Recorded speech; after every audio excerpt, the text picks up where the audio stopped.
Self-Love is the New Sexy, the podcast devoted to helping you overcome life's most painful and stubborn challenges so you can feel great, have more energy, and live stress-free every day.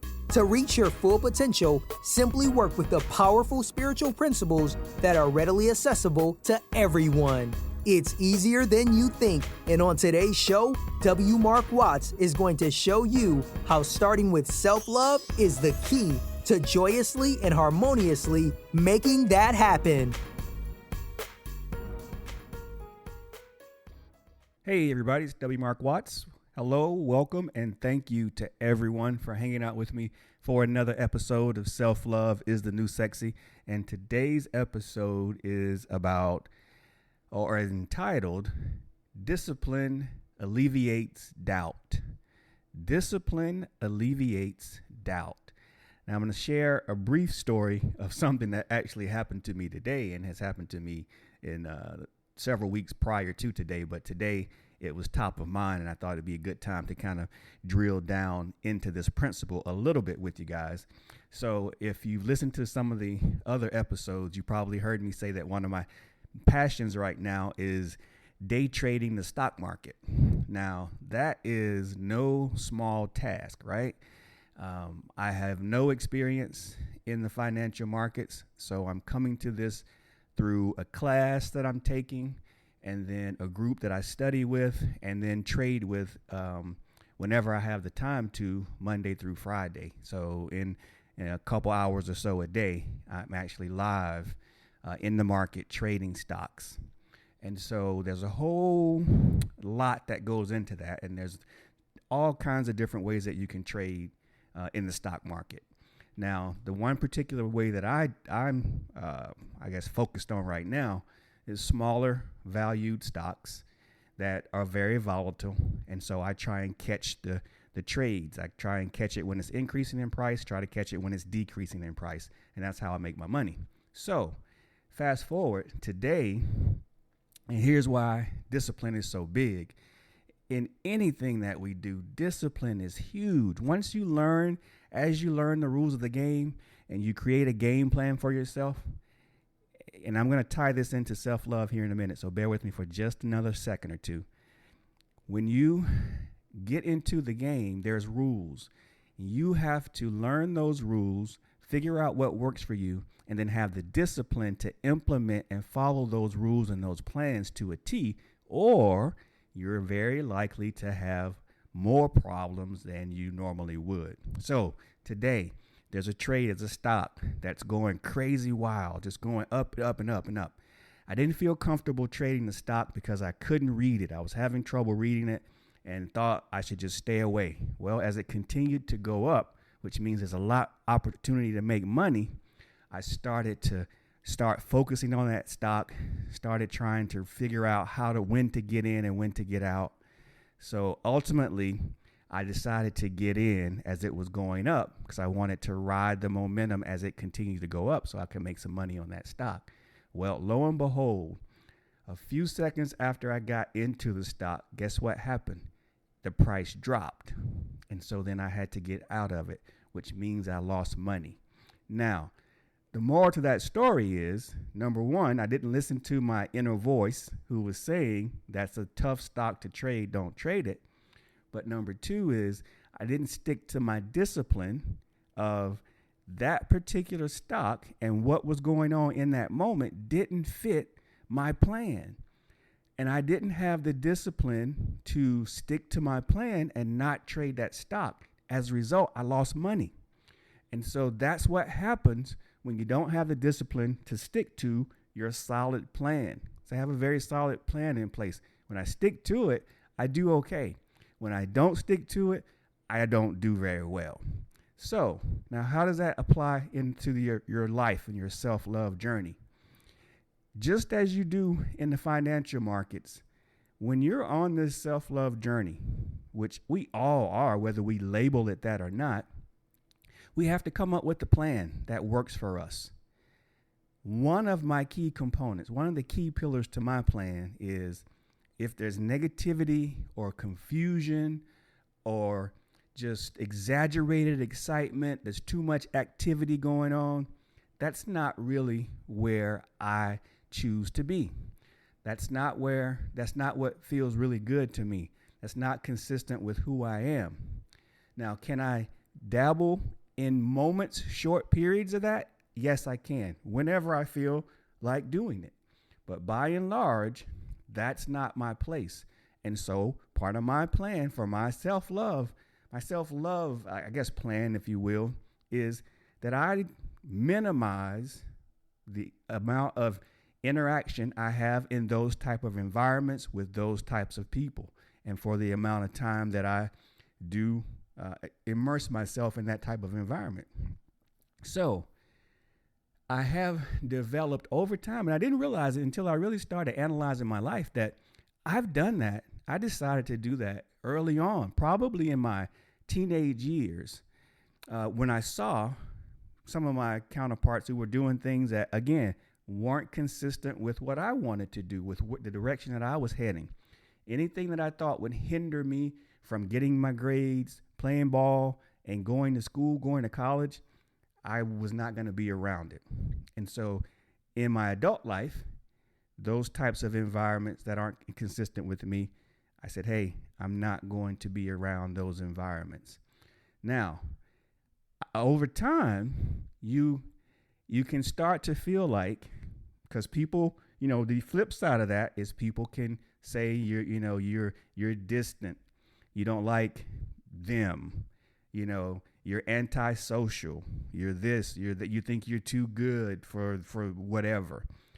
And so those things are going to happen. And you know what? I became okay with that because I felt like my peace of mind and the things that I wanted to do were just more important than that. So I developed that discipline that I don't care what anybody else says about what I do. And I don't care about missing out on events, parties, and the likes, because what you realize is that those events and those things and those people that are saying those things or that behave in a certain way, not saying that anything is wrong with people can do whatever they want to do, but I get to choose what I want to do and what I want to be around, right? Just as you do. And we have to protect that space. So it doesn't matter, because at the end of the day, what you'll realize is when you come home from that event, nothing important happened anyway. Nothing very much fun happened anyway. And it's totally okay for you not to be there or be around these people, because you aren't missing out on anything at all. But what you will find is that as you maintain your discipline and your self-love practice, that you will feel much better consistently, which is what we're after and what you're after. So again, creating that plan for yourself. And again, you don't have to copy or mimic what I do, but we're individuals. We all have different likes and needs and desires and wants and, what things that excite us. So come up with those things that really help you consistently feel good, because this is your life. This is your self-love journey. Self-love is number one. We get to choose what we do, who we're around, how we feel. We have to take control of that. And it starts with creating those pillars, creating that plan. And then the other piece is, once we create that plan, we've got to have the discipline to stick with it. So don't be like me. Don't get in the market and disregard your plan and lose money, because that's not what we're after. Don't live your life doing things that don't make you feel good, don't add value, because that's a waste of your time. That's a waste of your good time. And you're giving away, you're mingling with energy. So you're weakening yourself, and you're doing it on purpose. So be more purposeful with the good, with maintaining that high vibrational energy, creating that self-love space for yourself at all times. And when you encounter a situation, because sometimes, you won't necessarily know what's going on. For example, if you're at work, or if you're at a party, or if you're at an event, and you realize that people are gossiping or saying negative things or using a particular language or what have you, then in that moment, you have to choose. Do I want to be a part of this? Do I want to join in on that? Do I want to keep myself in proximity of this? Or do I want to separate myself? Or do I want to say something that may shed better light on the whole situation for the people who are involved? But that's when you have to make those self-love decisions. And it'll come to you exactly what you should do in the moment. And then you have to have the discipline to do that and do it over and over and over again. Because again, it's about maintaining your high vibrational energy, period. Now, everything outside of that will adapt. They'll be fine. Most people could care less. And if they do, then that's their issue, but it's not our issue. You know, other people's opinions we can't allow that to affect us because that's not our business. How other people feel about me is not my business, but how I feel about myself and how I treat myself and the things that I do on a daily basis is 100% my business. And that's what I have to focus on. So I'm going to end now. Just remember, discipline, no matter what you're in, especially along the self-love journey, is going to require discipline. You have to come up with that plan and stick to the plan, regardless of how good things look, how attractive they are. And so what? Just like today, when I made that bad trade and I lost money, we all are human, right? We can't do this 100%. So when you do make the mistake or whatever it is, or you encounter that learning experience, just be okay with it and then go right back to your discipline. Go right back to your plan. Because guess what? Tomorrow, that's exactly what I'm doing. Tonight, I'm going to study up and going to work harder and get more familiar with more charts and more stocks so that tomorrow I can do a better job. I learned today. I've got to break that habit. I've got to become really solid in my discipline.